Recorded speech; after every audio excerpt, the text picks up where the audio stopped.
ಪದ್ಯ 3 ಕೌರವೇಂದ್ರನ ವಂದಿನಿ.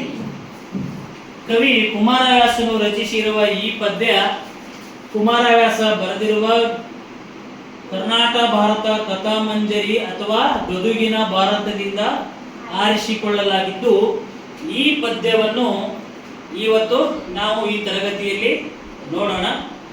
ಕವಿ ಕುಮಾರವ್ಯಾಸನು ಕ್ರಿಸ್ತ ಶಕ 1430ರಲ್ಲಿ ಗದುಗಿನ ಕೋಳಿವಾಡ ಗ್ರಾಮದಲ್ಲಿ ಏನ್ ಮಾಡ್ತಾನೆ, ಜನಿಸ್ತಾನೆ.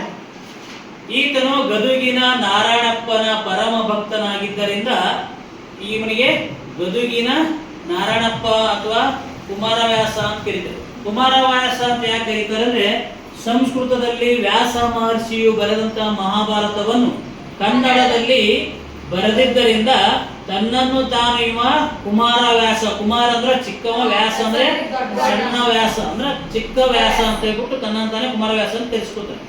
ಇವರು ತಮ್ಮ ಕಾವ್ಯದಲ್ಲಿ ಅತಿ ಹೆಚ್ಚಾಗಿ ರೂಪಕ ಅಲಂಕಾರಗಳನ್ನು ಕಾವ್ಯದಲ್ಲಿ ಬಳಸಿದ ಕಾರಣಕ್ಕೋಸ್ಕರ ಇವರಿಗೆ ರೂಪಕ ಸಾಮ್ರಾಜ್ಯ ಚಕ್ರವರ್ತಿ ಎನ್ನುವ ಬಿರುದಿದೆ. ಇವ್ರ ಜೊತೆಗೆ ಇವರು ಬರೆದಿರುವಂತಹ ಅತ್ಯಂತ ಪ್ರಸಿದ್ಧವಾದ ಕೃತಿ ಯಾವುದು ಅಂದ್ರೆ ಕರ್ನಾಟಕ ಭಾರತ ಕಥಾಮಂಜರಿ. ಅದಕ್ಕೆ ಇನ್ನೊಂದು ಹೆಸರು ಗದುಗಿನ ಭಾರತ ಅಂತ ಕರೀತಾರೆ. ಆಮೇಲೆ ಕರ್ನಾಟಕ ಭಾರತ ಅಂತ ಕರೀತಾರೆ, ಕುಮಾರವ್ಯಾಸ ಭಾರತ ಅಂತ ಕೂಡ ಕರೀತಾರೆ. ಈ ಪದ್ಯ ಕೌರವೇಂದ್ರನ ಕೊಂದೆ ಎನ್ನುವ ಪದ್ಯ ಅಥವಾ ಕರ್ನಾಟಕ ಭಾರತ ಕಥಾಮಂಜರಿ ಎನ್ನುವಂತಹ ಒಂದು ಕಾವ್ಯ ಪೂರಾ ಭಾಮಿನಿ ಷಟ್ಪದಿಯಲ್ಲಿ ರಚನೆಯಾಗಿದೆ. ಯಾವ ಷಟ್ಪದಿಯಲ್ಲಿ? ಭಾಮಿನಿ ಷಟ್ಪದಿಯಲ್ಲಿ ರಚನೆಯಾಗಿದೆ. ಆ ಪದ್ಯವನ್ನು ಸ್ವಲ್ಪ ನಾವು ತಿಳ್ಕೊಳ್ಳೋಣ. ಪ್ರಸ್ತುತ ಈ ಕೌರವೇಂದ್ರನ ಕೊಂದೆ ಎನ್ನುವ ಪದ್ಯವನ್ನು ಕುಮಾರವ್ಯಾಸ ಬರೆದಿರುವ ಕರ್ನಾಟಕ ಭಾರತ ಕಥಾಮಂಜರಿ ಅಥವಾ ಗದುಗಿನ ಭಾರತ ಅಥವಾ ಕುಮಾರವ್ಯಾಸ ಭಾರತ ಎನ್ನುವ ಕೃತಿಯಿಂದ ಆರಿಸಿಕೊಳ್ಳಲಾಗಿದೆ. ಸ್ವಲ್ಪ ಹಾಡು ಹೇಳ್ತೀನಿ, ಕೇಳಿ. ಇನತನು ಜನ ಕೂಡೆ ಮೈದುನ ತನದ ಸರಸವನೆ ಸಗಿರದೊಳು ತನು ಜರಿಪುಗರ ಸೆರೆನ ಕುಳ್ಳಿರಿಸಿದನು ಪೀಠದಲ್ಲಿ. ಇನತಾನು ಜನ ಕೂಡೆ ಮೈದುನ ತನದ ಸರಸವನೆ ಸಗಿರದೊಳು ತನು ಜರಿಪುಗರ ಸೆರೆನ ಕುಳ್ಳಿರಿಸಿದನು ಪೀಠದಲ್ಲಿ.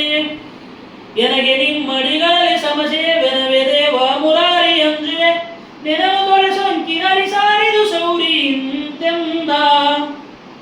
ಭೇದವಿಲ್ಲದ ಕರ್ಣ ನಿಮ್ಮಳು ಯಾದವರು ಕೌರವರ ಒಳಗೆ ಸಂವಾದಿಸುವಳೆ ಅನ್ವಯಕ್ಕೆ ಮೊದಲೆರಡಿಲ್ಲ ನಿನ್ನಾಣೆ.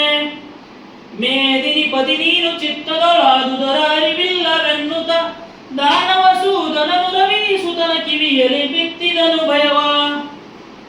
ಲಲನೆ ಪಡೆದಿಯ